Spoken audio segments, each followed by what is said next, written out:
Hello everyone! For today's video, itatry ko naman mag-tutorial. Gagawa tayo ng face ref magnet para sa mga gustong matuto kung paano gumawa nito. Let's start. First, syempre, punta ka sa Canva, then create a paper size. Wala namang specific na size. So, depende na sa'yo kung ano size ang gusto mo. Then after ng paper size, yung picture naman na gagamitin natin para sa ref magnet. At ito yung gusto kong gamitin. Gusto ko kasi yung hugis ang mukha ni baby dito. After ko makapili ng picture, kinrap ko muna, then remove background. Anyway guys, yung remove background sa Canva, available lang ito sa mga pro users. Just in case hindi ka naka-pro, you can just use other app or website. Sometimes I use Remove BG para mabilisan. Di nga lang ganun kaganda yung quality. Gusto mo ng magandang quality, you can use Photoshop. Make sure lang na i-save as mo siya as PNG file. So going back sa ating ref magnet, after removing the background, click edit, then erase. Dahil need talaga nating i-erase yung katawan para mukha na lang maiwan. Yung iba, gumagamit sila ng app like Cutout Pro, kung familiar kayo doon. So, search nyo lang. Anyway, after mo ma-erase, ang kailangan ma-erase, pindutin lang yung X.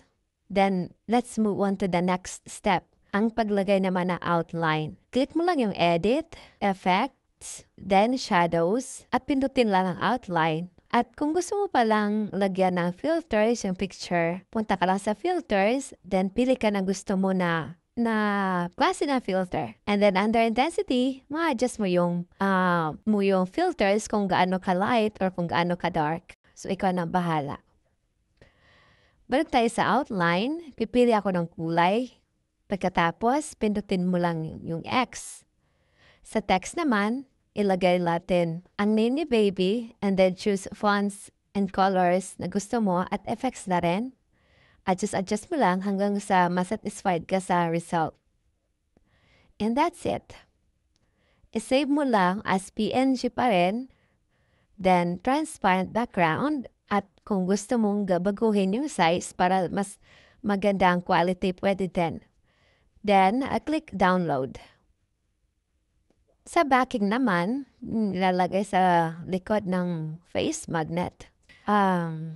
Tuturo pa rin kung paano siya gawin. First, pipili ka ng background na gusto mo. After that, i-design mo lang. Sa gusto mo din, bala ka nang dumiskarte. As for this template, ito yung napili kong background. And reminder guys, make sure na alamin nyo muna yung sukat ng plastic na paglalagyan nyo before kayo gumawa ng backing. Sa akin, dahil yung plastic na meron ako is size 3.5 by 4 lang, kaya ang backing size ko ay 3.4 by 3.8 para lang magkasya at hindi masikip kapag lagyan na ng face magnet. Then, lagyan ko lang siya ng text. Itong Bible na may cross, sa Canva sticker ko lang nakikita yan. Pati yung angel, nilagay ko na lang na pang design sa backing ko. Then, nilagyan ko rin ng name ni baby.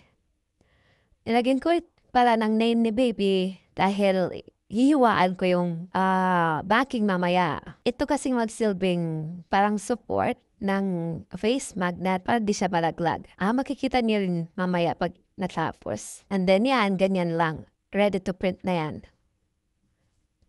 Ito naman yung sa taas ng backing. Yung parang dagdag design na rin ito. At syempre, di mawala yung information ng shop or ng gumawa kung gagamitin mo siya as business para kapag may interesado mag-order, di na sila mahirapan ng maghanap. Marketing strategy na rin. And then, ganyan, bilalagtad ko lang hiwisa kasi ifo-fold ko yan mamaya. At iyan, ready na yan for printing and cutting.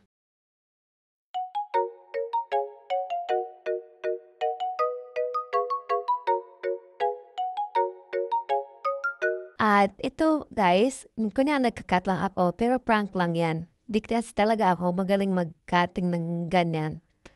Kaya to the rescue nga sa ako, pinakat ko na lang sa kanya and then ganyan na. Natapos na niya kaya ipapak na natin isa-isa. At yan, ito na sila.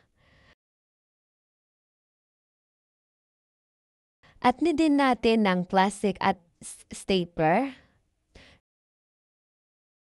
So ito yung sinasabi ko kanina na support para di malaglag yung face magnet. I-shoot nyo lang dyan, ganyan. Then, ganito na siya. At ganyan na siya. At dito na natatapos ang ating tutorial. Thank you for watching at sana may natutunan kayo. Kung wala, panoorin mo na lang ulit. Bye-bye!